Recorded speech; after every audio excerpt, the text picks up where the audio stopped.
Il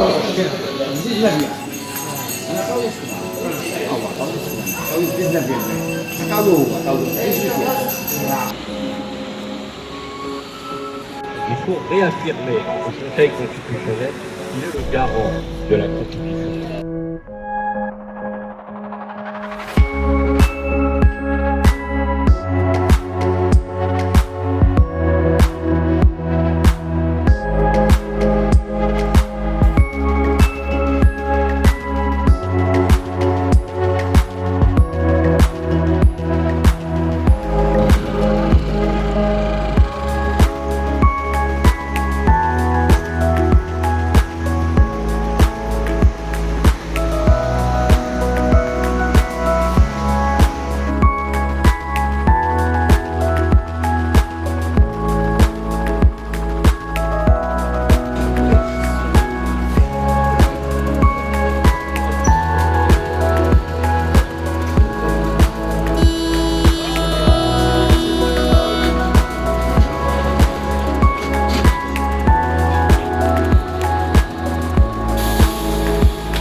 J'aimerais inviter Georges.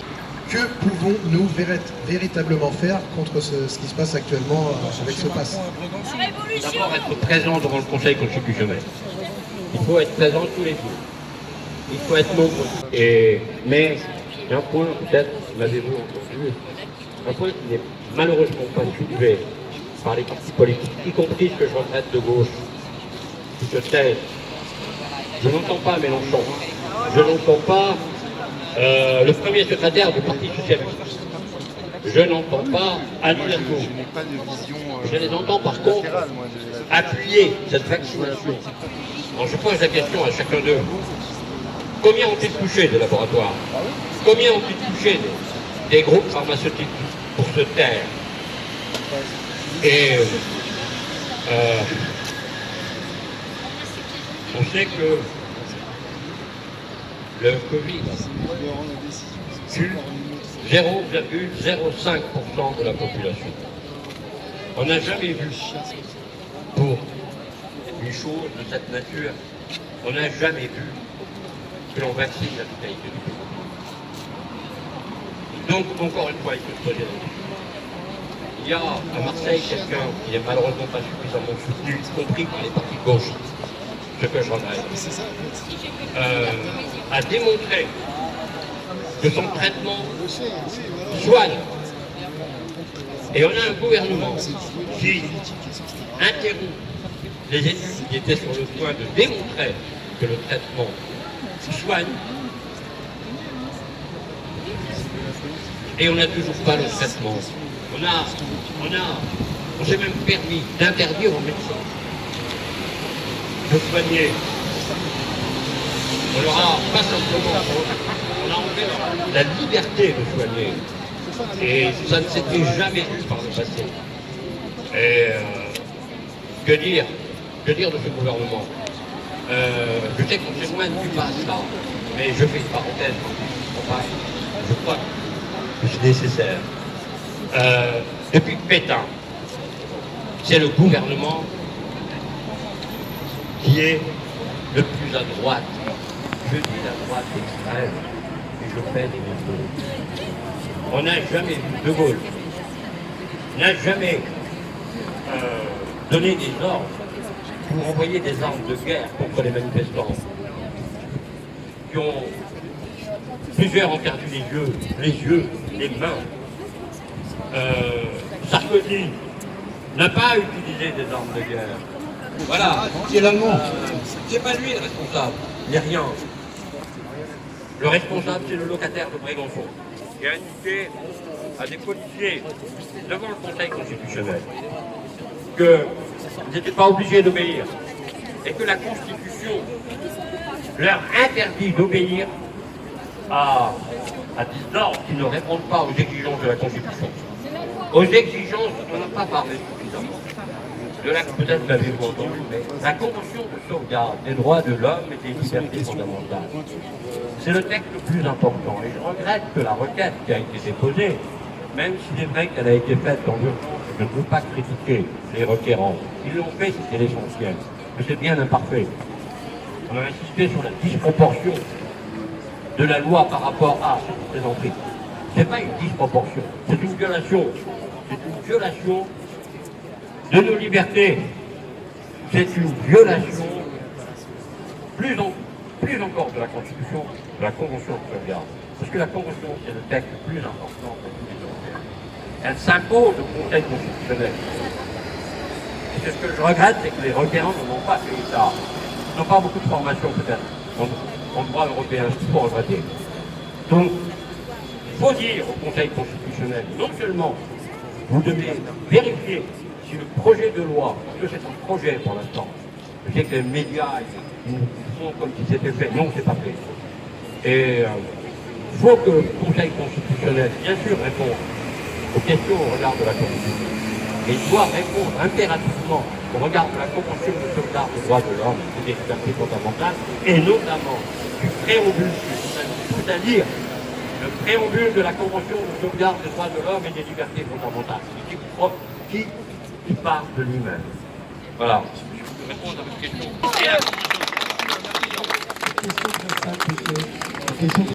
D'abord, le combat, c'est aujourd'hui pour faire en sorte que le texte n'ouvre pas simplement certains articles de la loi, mais que toute la loi soit censurée. Le locataire de Brégançon, il viole notre démocratie. C'est pas rien. Il viole la République. Ce n'est pas rien. Il va falloir qu'on fasse du bruit et qu'on dérange cette voyoucratie qui veut mettre à mal, on va dire, nos libertés. Déjà à la base, quelle liberté on avait? Liberté de consommer, liberté d'être esclave d'un système ultralibéral qui ne nous correspond pas, qu'on ne veut pas, qu'on ne cautionne pas. Voilà. de la géopolitique qu'on n'acceptera pas, des guerres pour du profit. Et là actuellement, la guerre et le terrorisme, c'est eux, c'est cette voyoucratie qui nous l'impose et qui nous l'inflige. Nous ne sommes ni des cobayes, ni des esclaves, et nous sommes des êtres souverains, libres et fiers d'être français à la base. Mais j'ai envie de vomir quand je vois des gens bourrés de conflits d'intérêts, qui prennent des contrats avec des labos pharmaceutiques et qui nous mettent, comment dire, comme des rats de laboratoire. À la base, quelqu'un qui veut être cobaye d'un traitement, à la base, il est payé et il est au courant. À 100%, il accepte d'être cobaye. Là, actuellement, on est dans une escroquerie, on est dans une pandémie basée que sur des tests PCR positifs, tests frauduleux, parce que basés sur des cycles d'amplification supérieurs à 40. Donc, c'est des tests qui n'ont pas d'intérêt. Donc, tout est basé sur des... C'est une pandémie de tests positifs. Regardez Rainer Fulmich, l'avocat, qui en parle très très bien. Maintenant, il faut qu'on soit des millions, il faut qu'on soit déterminés. Le pass ne passera pas. Et c'est pas ceux qui veulent nous tuer, en fait. Il y a déjà 20 000 morts de ce vaccin, ce pseudo-vaccin qui est un produit expérimental que j'appellerais une thérapie génique, ni vaccin en fait, ni rien. C'est du poison pour l'instant. Et il faut informer les gens du contrat que Pfizer a pris avec l'Union européenne. Faites-les lire ce contrat odieux qui montre que voilà, même si ce traitement est inefficace, qu'il tue des gens, qui rend les gens malades ou en incapacité totale de travailler, eh ben, on aura quand même l'obligation de se faire inoculer jusqu'à la fin, enfin jusqu'à ce que Pfizer décide d'arrêter. Donc on est des cobayes à échelle mondiale, le peuple français refuse de se soumettre. On n'est pas des rats de laboratoire et je veux dire Fabius qui préside ce putain de conseil constitutionnel a des conflits d'intérêts et a déjà l'affaire du sang contaminé derrière lui. Donc qu'est-ce que vous voulez que je vous dise de plus? Tous ces criminels, toute cette voiture doivent être en prison. Le boss ne passera pas en prison. Liberté et vérité. La vérité. Moi, je vais juste rebondir pour que vous compreniez que tout est mis en place bien en amont. Quand on s'est battu pour la loi globale, ce n'était pas pour l'article 24, pour les journalistes qui ne pouvaient pas filmer les forces de l'ordre. Nous, on s'est battu par rapport à des simples agents, parce que c'est dans la loi globale, des simples agents pourront vous contrôler. Et bien aujourd'hui, avec ce pass, c'est eux qui vont nous contrôler. Et c'est là qu'on a dit qu'il y avait un piège derrière. Parce qu'il faut savoir que contrôler une entité, son identité, seules les forces de l'ordre sont habilitées à le faire. D'accord? Mais avec la loi globale, qui a été en amont, c'est pour justement donner la possibilité à ces gens-là à nous contrôler notre identité. Donc vous voyez que tout est lié. Quand ils vous font quelque chose, c'est que derrière, comme je dis toujours, ils vous montrent l'arbre, mais il y a la forêt derrière. Et aujourd'hui, la forêt, c'est ça. C'est qu'aujourd'hui, des simples agents vont contrôler votre identité, ce qui est totalement anticonstitutionnel. Et donc, c'est ça. Voilà pourquoi ils ont fait voter la loi globale avant de nous mettre le pass obligatoire. Voilà, c'était juste pour vous faire comprendre que tout est toujours en amont. Rien n'est fait au hasard. Et par contre, je reviens sur ce qu'a disait Florence, on n'était pas 1 million dans la rue, on était facilement 5 millions. Il fallait que ça dégénère sur certaines manifs pour encore les mêmes ficelles nous diviser avec la population. Parce que dans l'ensemble, la plupart des gens, ils sont comme moi, on n'aime pas la violence. La violence, on la vit tous les jours au quotidien. On en a ras-le-bol de cette violence, donc quand on va en manif, on n'a pas envie d'une violence.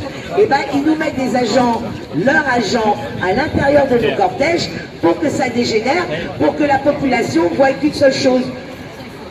Par rapport à la tente qui a été détruite, quand est-ce qu'on va comprendre? Regardez, il y a une tente là, personne ne la touche. D'accord? Il y a des tentes dans toute la France, il y a des tentes partout dans Paris, personne ne les touche.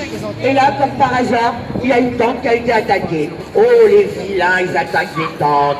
Donc vous voyez, et ben BFM leur a fait des superbes images et ils ont passé ça en boucle. Les anti-vax, je ne suis pas anti-vaccin, puisque même nous tous ici présents, on a tous été vaccinés dans notre enfance. Donc si on était anti-vax, on n'aurait pas pris ces putains de jeunes vaccins, rubéole et tout ce qui va avec. Mais à l'époque, c'était des vrais vaccins, si on peut dire. D'accord? Aujourd'hui, c'est une thérapie, ça n'a rien à voir avec le vaccin. Et on nous vend ça comme un vaccin. Pourquoi? Parce que justement, nous tous, on a été vaccinés en France. Les gamins sont vaccinés depuis la nuit des temps. Il n'y a pas eu d'hécatombe. Et bien dans l'esprit du commun, du mortel, et bien pour eux, quand on leur dit un vaccin et qu'on essaye de discuter là-dessus, ils vont vous dire, tout de suite, ils vont dire, ah mais moi quand j'étais jeune, j'ai pris des vaccins, je ne suis pas mort. Vous voyez comment c'est la manipulation? Il faut bien comprendre que leur plan qui est mondial comme dit Florence, c'est qu'il est mis en place depuis des années. Ce n'est pas aujourd'hui, ce n'est pas hier que ça a été mis en place. Ça a été fait en amont. On a conditionné notre cerveau à ne pas faire la différence. C'est ça. Et grâce aussi aux médias, moi personnellement, ceux qui me connaissent savent que je les appelle les médias putes. Je trouve qu'ils sont encore pires que les professionnels. C'est hallucinant. Et après, ils viennent se plaindre qu'on ne veut plus les avoir affaire à eux. Pour moi, honnêtement, le premier pouvoir, pour moi, c'est les médias. Parce que les médias sont dans tous les foyers. Donc, ils touchent tous les foyers. Et les gens ne voient que par ça, par eux. D'accord? Ce n'est que mensonge, propagande. Et nous, quand on dit quelque chose, on est tout de suite appelé complotiste. Là aussi, je voudrais revenir sur le mot complotiste. Si on est complotiste, c'est qu'on dénonce des complots. Donc, il y a bien des complots en amont. Et nous, on fait que les dénoncer. C'est tout. Tout ce que vous faites, il n'y a pas une minute qui soit perdue, qui soit inutile. Chacun de vos actes, chacune de vos actions, chacune de vos paroles est fondamentale et va contribuer à faire échouer cette tentative de coup d'État. Vous êtes, tout viendra uniquement de vous tous. Tous ceux qui peuvent vous représenter ne peuvent rien sans vous. C'est le peuple, et uniquement le peuple, et tout le peuple de France qui va gagner. Donc, allez-y, il faut y aller. Allez-y avec le temps dont vous disposez. Chaque minute compte, chaque jour compte. Vous allez gagner certainement. Jamais la France n'a été dans un pareil danger. Ce danger est immense. Ils veulent mettre ce pays à feu et à sang. C'est leur objectif. Parce que ce ne sont que des intérêts financiers de gens qui sont en faillite et qui veulent mettre en place un impôt. Le vaccin n'est qu'un impôt. Ils sont 10. À 10, ils peuvent aujourd'hui mettre ce pays par terre pendant un certain temps. Mais les Français ne sont pas des imbéciles. Ils ont de la mémoire et ils se souviennent de ceux qui sont morts pour eux. Il y a des dizaines, des centaines d'années, ce sont des milliers, des millions de gens qui sont morts sur les champs de bataille pour que nous ayons notre liberté, notre dignité. Et les Français s'en souviennent dans chacune des familles. Donc, que ces petits gens-là bien planqués derrière, dans leur petite salle du Conseil constitutionnel, ne jouent pas avec les Français.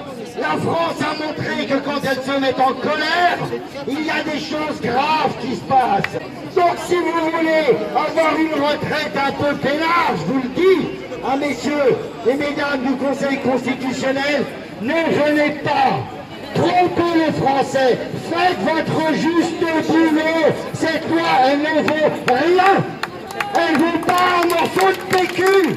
Elle est contraire à tout. On peut tout le monde, j'invite tout le monde à se torcher avec. Elle est contraire à toutes les lois internationales. Elle est contraire à toute moralité. Et vous prétendez être des membres du Conseil constitutionnel. Ça veut dire que vous n'avez jamais lu la Constitution. Si jamais vous validez cette loi, soyez très prudents. Concernant ce petit con de Macron, on peut toujours lui pardonner puisqu'il est idiot et inculte. Je suis arrivé tard dans le reportage du mouvement des Gilets jaunes, et si je m'étais fié uniquement aux médias mainstream, et ben forcément j'avais une vision orientée. Il ne faut pas leur donner le bateau. Alors mon discours est un petit peu dénoté par rapport à ce qu'on a pu entendre avant. Je me présente, je suis Philippe, je suis en transparence, je suis conseiller régional. Moi, on ne pourra pas me taxer d'être un anti-vax, car j'ai eu mes 2 vaccins. Je les ai eus à titre personnel et c'est un choix personnel que j'ai fait. Si je suis là aujourd'hui en train de soutenir le mouvement anti-pass et pas le mouvement anti-vax, mais ce qui m'a renforcé pour venir soutenir ce mouvement, c'est les mensonges d'État.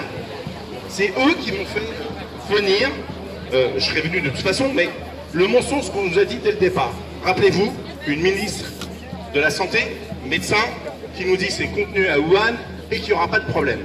On avait nos amis italiens qui étaient en train de mourir à côté de nous. On n'a pris aucune disposition pour les aider et aucune disposition pour anticiper, pour protéger la population. Et puis, on a un ministre de la Santé, M. Véran, ainsi qu'une porte-parole du gouvernement, ministre, qui nous dit que les masques, ça ne sert à rien. Alors qu'on aurait préféré qu'ils nous disent la vérité. On n'a pas les masques.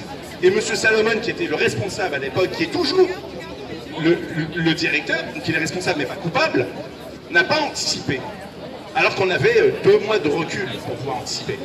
Déjà, les mensonges venaient s'accumuler. Et puis, à la fin du premier confinement strict, le 11 mai, on a toujours ce même ministre de la Santé qui nous a dit le confinement favorise, enfin c'est un truc de fou, on vient de nous confiner pendant 2 mois pour notre intérêt, et on a dit que le confinement favorise la propagation du virus.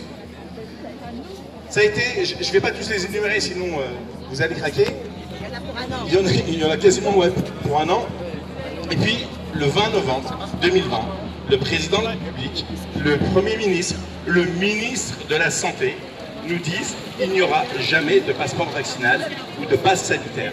Aujourd'hui, ça devient une obligation sociale, sociétale et de travail. Et donc, c'est là où moi je m'offusque. C'est-à-dire que vous nous avez... Comment voulez-vous que les gens puissent vous faire confiance?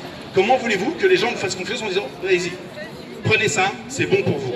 Vous leur avez menti depuis le départ, vous les avez infantilisés, vous les avez divisés. Et aujourd'hui, qu'on le veuille ou non, Macron a réussi aux échecs à faire ce qu'on appelle un coup de maître, à diviser la société, à la fragmenter. Vous voyez, regardez tout à l'heure, la personne qui est passée, c'est symptomatique. Même les noyaux familial. Voilà. Noyau familial, dans la même famille, il y a des gens qui sont divisés. Merci infiniment.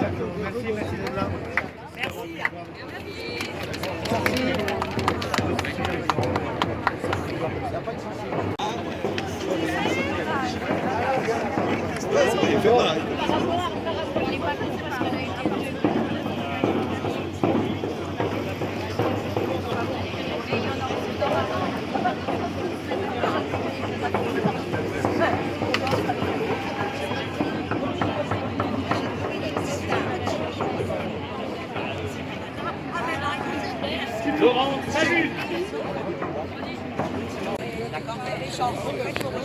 Et oui. Lotin. Alain Juppé, François Pinet, Nicole Maestrachi, Claire Bazimalouri, Corinne Lutyens, Michel Pinault, Jacques Lézard. On ne vous oubliera pas. Non. Le peuple ne vous oubliera pas. Je vous regarde. Prendre les bonnes décisions. Votez la loi scélérate, on ne vous oubliera pas. Regarderons les yeux grands ouverts. Le pass ne passera pas. Regarde. Sans contaminer, j'en passe par exemple. Mesdames et messieurs les membres du Conseil constitutionnel, le peuple vous regarde et nous garderons les yeux grands ouverts. Cela peut rappeler des souvenirs à Laurent Fabius. Complètement. Je vous remercie.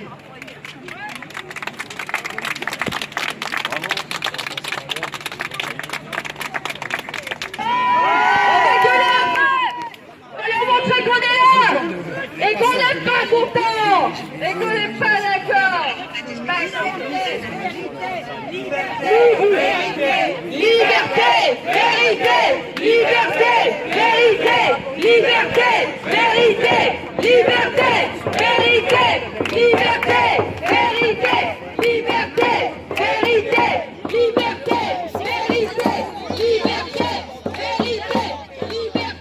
vérité, liberté, vérité, liberté, vérité,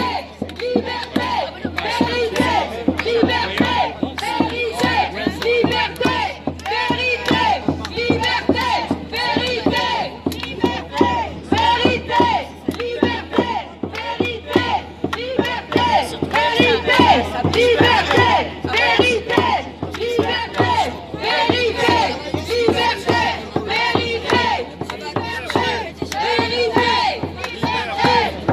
vérité, le peuple ne passera pas. Non au passe de la honte et de la discrimination sanitaire. Le passe ne passera pas. Le passe ne passera pas. Le passe ne passera pas. Le passe ne passera pas. Le passe ne passera pas. Le passe ne passera pas. Le passe ne passera pas. Le passe ne passera pas. Le passe ne passera pas. Le passe ne passera pas. Le passe ne passera pas. Le passe ne passera pas. Vous êtes là pour protéger le peuple français et pas pour le mettre à feu et à sang et pas pour créer la guerre civile. Ce passe est fait pour créer la guerre civile. Tout ce qu'ils veulent, c'est créer la guerre civile. C'est faire chuter ce pays, c'est ruiner ce pays. Vous ne comprenez pas? Tout est une histoire financière, ça n'est qu'une histoire financière. Il faut mettre ce pays à feu et à sang. La volonté de créer la guerre civile est évidente. Pourquoi? Parce que toute la finance internationale est en faillite. Toute la licence internationale est investie en très grosse partie dans la santé. Donc ils ne peuvent pas s'en sortir. Ils ne peuvent pas servir les intérêts des caisses de retraite américaines. Ils sont en faillite parce que les brevets arrivent à terme. Donc il leur faut un impôt. Et cet impôt, c'est ce pseudo-vaccin à 12 € puis à 120 €. Il s'agit de créer un impôt pour assurer les intérêts d'une industrie en faillite, pour assurer les intérêts des caisses de retraite américaines. BlackRock, c'est 65% de caisses de retraite. Je voudrais rappeler à ce gouvernement incompétent quelques lois et quelques droits. Il y a l'arrêt Salvetti de 2002. Aucun traitement médical n'est obligatoire au sein de l'Union européenne. En tant que traitement médical non volontaire, la vaccination obligatoire constitue une ingérence dans le droit au respect de la vie privée, garanti par l'article 8 de la Convention européenne des droits de l'homme et des libertés fondamentales. Je vous rappelle aussi la loi Kouchner du 4 mars 2002, l'article 111-4. Je parle à tous ces mafieux du Conseil constitutionnel et j'espère qu'ils m'entendent. Donc la loi Kouchner, toute personne prend avec le professionnel de santé et compte tenu des informations qu'il lui fournit les décisions concernant sa santé. Le médecin doit respecter la volonté de la personne après l'avoir informé des conséquences de ses choix. Si la volonté de la personne de refuser ou d'interrompre un traitement met sa vie en danger, le médecin doit tout mettre en œuvre pour la convaincre d'accepter les soins indispensables. Mais aucun acte médical ni aucun traitement ne peut être pratiqué sans le consentement libre et éclairé de la personne. Et ce consentement... Bref. Convention d'Oviedo, 1997. Signée par 29 pays, dont la France. L'article 5. Une intervention dans le domaine de la santé ne peut être effectuée qu'après que la personne concernée y ait donné son consentement libre et éclairé. Cette personne reçoit au préalable une information adéquate quant au but et à la nature de l'intervention, ainsi que quant à ses conséquences et ses risques. La personne concernée peut à tout moment librement retirer son consentement. On y est complètement. Le consentement n'est pas demandé. Le consentement libre et éclairé a complètement été oublié et ignoré pour ce pseudo-vaccin du Covid, qui est une expérience mondiale. Les médecins doivent informer leurs patients qu'il y a des morts, qu'il y a 2 millions d'effets secondaires graves, qu'il y a déjà 20 000 morts en Europe. Réveillez-vous! La vaccination du Covid n'est pas une vaccination, c'est un essai clinique. Donc je rappellerai maintenant la déclaration d'Helsinki de 1996, signée par 45 pays, dont la France. L'article 25, la participation de personnes capables de donner un consentement éclairé à une recherche médicale doit être un acte volontaire et non une extorsion de consentement et non un chantage. Aucune personne capable de donner son consentement éclairé ne peut être impliquée dans une recherche sans avoir donné son consentement libre et éclairé. Est-ce qu'il y a quelque chose que vous ne comprenez pas dans les lois que vous mettez en place? Non mais c'est un truc de dingue. Nous sommes en dictature. Une dictature schizophrène faite par des pervers narcissiques, faite par des psychopathes, mais pas pour des gens qui veulent votre bien, mesdames et messieurs. Je citerai maintenant la déclaration de Genève de 1948. Je respecterai l'autonomie et la dignité de mon patient, c'est pour les médecins. Je n'utiliserai pas mes connaissances médicales pour enfreindre les droits humains et les libertés physiques, même sous la contrainte. Je garderai le respect absolu de la vie humaine dès la conception. Je considérerai la santé de mon patient comme mon premier souci. Là, on se retrouve avec des médecins traitants qui forcent leurs patients à se faire inoculer. Sans aucun consentement libre et éclairé, encore une fois. On les force, c'est un dogme. C'est devenu la secte covidiste. Piquez-vous et ne posez pas de questions. On est là, on se dit on marche sur la tête. Mais à un moment donné, il va falloir que ces médecins se réveillent. Car ils seront accusés de crime aussi. Ils sont complices, tous ces médecins. Je rappellerai aussi le code de Nuremberg de 1947. Le consentement du sujet humain est absolument essentiel. Le pacte international relatif aux droits civils et politiques a repris cette interdiction contre toute expérimentation involontaire. Dites la vérité au peuple. Cette expérimentation n'est pas... Le peuple n'est pas informé de cette expérimentation jusqu'à 2023. Nul ne peut être soumis sans son consentement à une expérience médicale ou scientifique. Mes parents se sont fait vacciner, ils n'ont pas signé de décharge. On ne leur a pas expliqué, et je pense que pour beaucoup de gens dans leur famille, ils ne sont pas informés. Et on croit et on fait confiance en son médecin traitant. Donc voilà, il faut que les médecins respectent le serment d'Hippocrate. Je ne remettrai à personne du poison, si on m'en demande, ni ne prendrai l'initiative d'une telle suggestion. Et le code de déontologie aussi, voilà.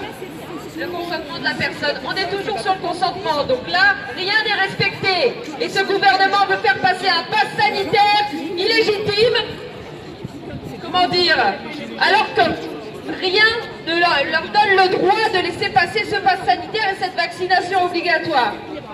Donc voilà, restons unis, soudés et ne lâchons rien. Parce que si nous acceptons, c'est bientôt les enfants. Déjà les enfants à partir de 12 ans, ils se font vacciner.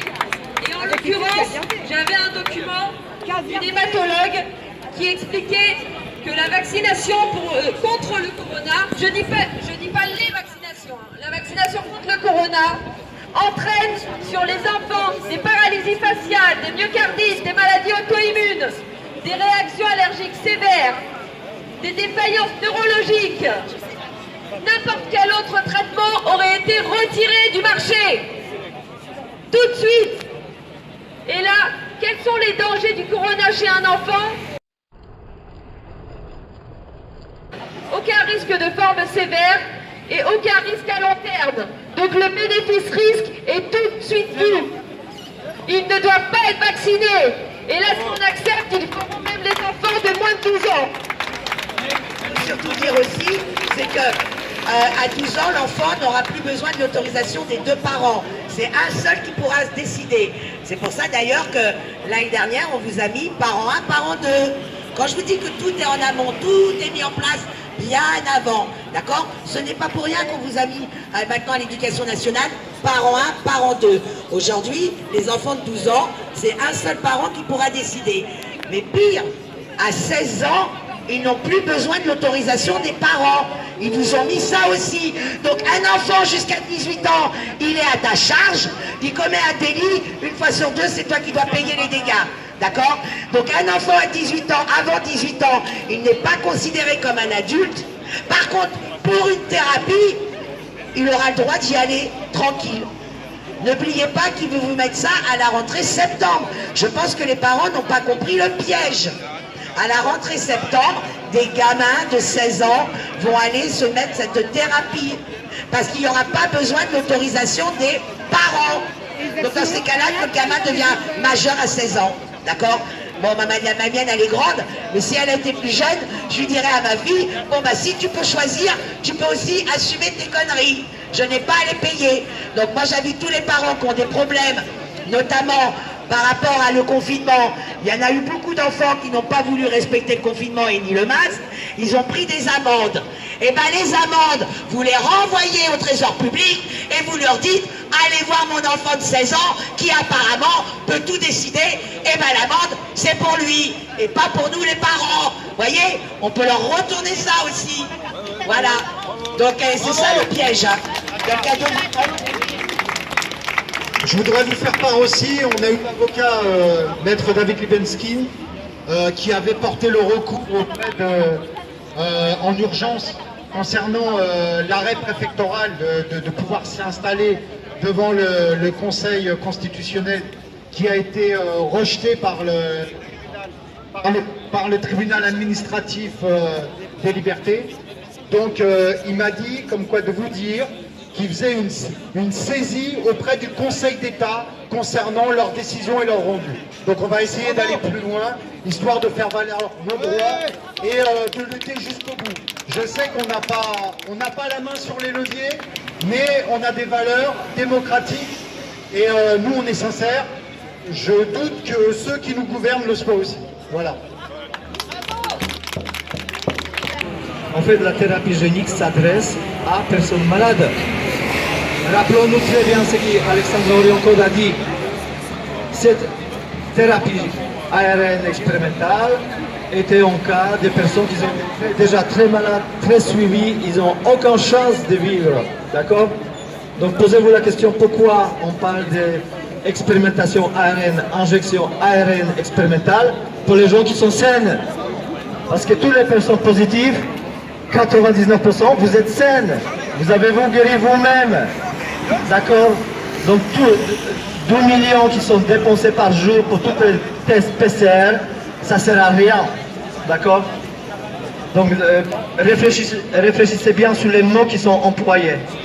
On ne nous mène pas par les bouts de nez, on nous ment en fait. C'est la linguistique, elle est très révélatrice. On nous dit anti-vax. Il n'y a même pas un chat, un chien qui ne soit pas vacciné en France. Vous êtes tous vaccinés. Il s'agit exactement de ça, pour nous berner, pour qu'ils ne voyons pas clairement ce qu'il s'agit vraiment de la loi, d'accord? Depuis ce mois mars, il ne s'agit que de loi. Depuis 600 ans, les personnes saines n'ont été jamais confinées.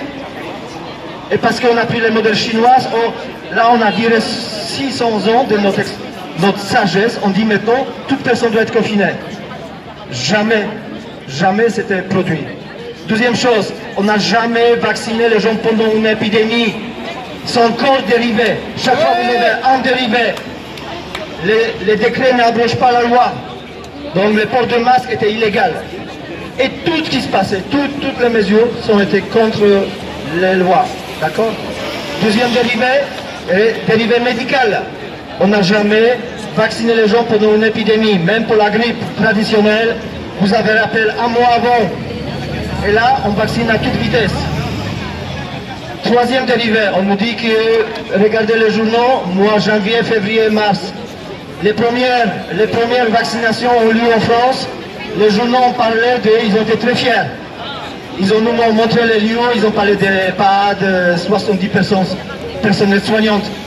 Les mêmes journaux, une semaine après, 10 jours après, ils ont déclaré dans leurs journaux, les mêmes lieux ont été considérés comme les foyers de contamination, les fameux clusters. Donc vous voyez, il y a le lien étroit entre la injection et contamination. Et ce qu'on ne dit pas aussi aux gens, que personne qui, avant, en mois mars, on a parlé des super contaminateurs. Là, ils ont sorti super contaminateurs des virus. Mais ils ont juste oublié de nous dire que depuis le mois de janvier, les gens vaccinés sont super contaminateurs. Ils contaminent à 6,3 fois plus tout le monde autour de lui. Et ces gens-là ne portent pas les masques. Ces gens-là, vous le rencontrez ici sur la terrasse. Ils sont fiers d'être vaccinés. Ils ont dit, je me suis vacciné hier, je me suis vacciné aujourd'hui, une semaine avant. Mais en fait, ils sont super contaminateurs. Donc les personnes comme vous et moi, nous sommes personnes saines. En fait, nous prenons des risques d'être en présence de cette personne-là. Depuis l'arrivée de fameux SARS-CoV-2, tout est permis. On les connaît. C'est pas un Covid. Covid, c'est une nomination d'un document médical. COV. Donc, on ne peut même pas parler du Covid parce que c'est comme le PV. Hein? Ah, pardon. On vous colle une amende, en fait, vous avez PV. Et FMU Covid, c'est COV. Idée. On doit parler des SARS-CoV, mais on a utilisé ces mots-là en nous passant, on ne connaît pas. On les connaît depuis 2003, etc. Et la dernière chose, regardez vous-même. On était 200 000 personnes en manifestation. Est-ce que vous voyez les morts? Sans rien, ni de masque, on s'embrasse, on marche ensemble. Et depuis le début, c'est pareil.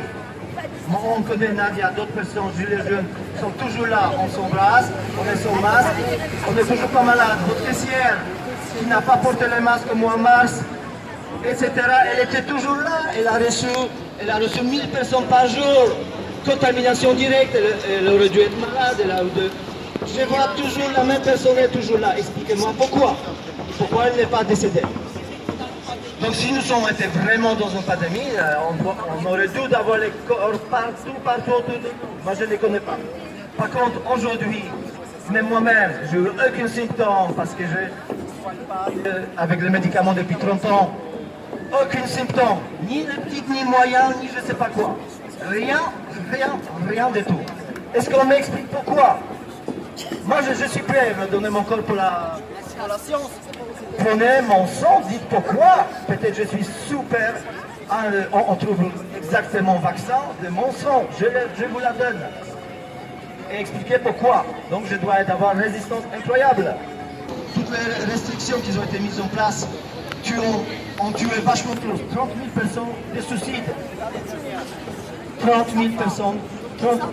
30 000 des enfants de 7 ans à 12 ans qui ont pensé des suicides, etc.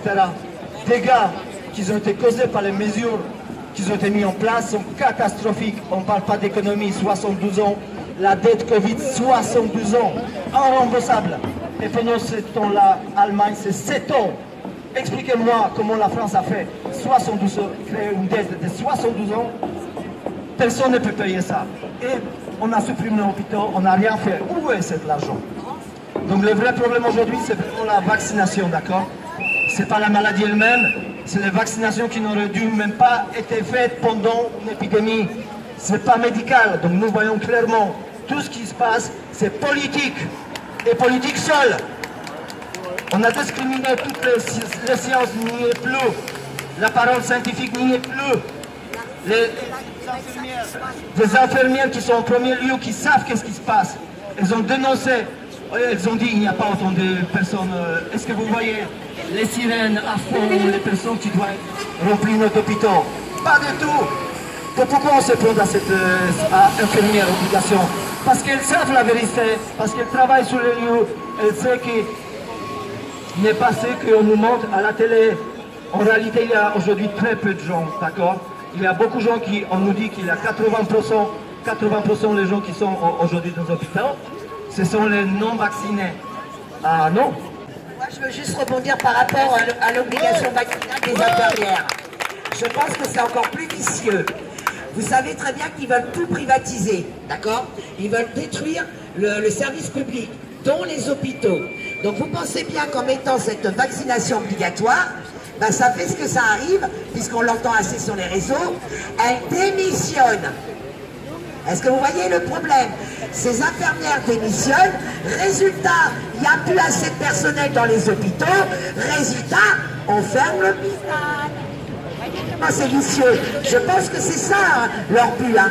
Leur but, c'est de privatiser le service public, mais notamment les hôpitaux, que ça devienne un peu comme en Amérique, tout est privé. Donc la seule façon pour que ça devienne privé, ben, comme on dit, hein, pour noyer son chien, on dit qu'il a la rage. Et ben là, ils ont fait pareil avec le personnel soignant. On leur force à prendre une thérapie, elles ne veulent pas, elles démissionnent, résultat, plus assez de personnel, résultat, l'hôpital ferme. Et là, ils vont te dire, ah mais nous, on n'est pas responsables. Hein. Je veux juste dire que ce gouvernement nous prend pour des cons, mais que je pense que tout le peuple a bien compris que ce Corona Circus masque une grosse crise financière. Voilà, ouais.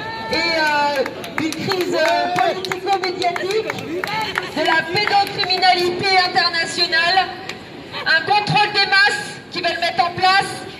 Et donc, le peuple n'est pas dupe. Non passe sanitaire! Non passe sanitaire! Non passe sanitaire! Non passe sanitaire! Non passe sanitaire! Non passe sanitaire! Non passe sanitaire! Non passe sanitaire! Non passe sanitaire! Non passe sanitaire! Non passe sanitaire! Non passe sanitaire! Non passe sanitaire! Plus de voix! Mais voilà! Le gros, il faut être nombreux, il faut être des millions comme samedi, mais ici, là, on va les encercler et on va les faire trembler. Parce que le peuple ne se laissera pas faire. Nous sommes souverains et nous sommes là pour la vérité. Sauvons la France! Sors de tous ces gouvernements, mafieux! Sauvons la France! N'oubliez pas que le gouvernement fait des lois au nom du peuple. La justice rend ses verdicts au nom du peuple. Et bien aujourd'hui, le peuple, il dit stop. Stop! Stop! Le peuple dit stop! Merci à vous tous et à vous tous.